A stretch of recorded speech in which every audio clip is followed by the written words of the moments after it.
One part of New Year's Eve that will feel familiar this year is that Big Ben will bong and that famous clock face will be visible again for the first time in 4 years.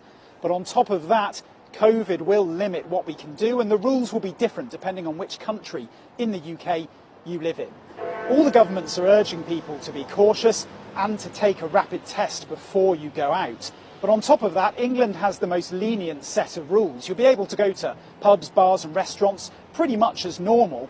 But if you want to go to a nightclub or some other large venues, you'll need to show a COVID pass that proves you're either vaccinated or you've had a negative test. In Scotland, it's far stricter. Curbs mean the famous Hogmanay celebrations in Edinburgh have had to be cancelled. And if you're going out, you shouldn't be in a group that contains people from more than 3 households.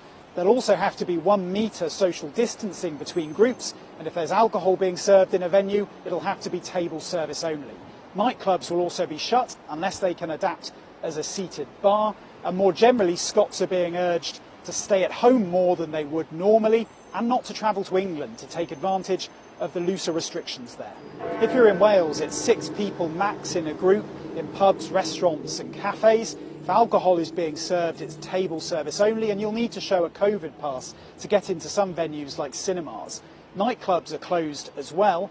You will be able to have celebrations at home, but with a limit of 30 people indoors and 50 people outdoors. But the First Minister has urged people to show restraint and says if people are thinking of travelling to England, they should be careful and think about who they meet when they return home.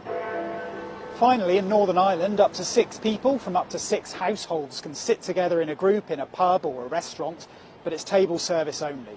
Nightclubs are also closed, dancing isn't allowed, and indoor standing events are banned as well. You'll also need to show a COVID pass to get into a wider range of venues, including pubs and restaurants. So lots to take in. For the latest on the COVID situation and the celebrations right across the UK for New Year's, head to the Sky News website.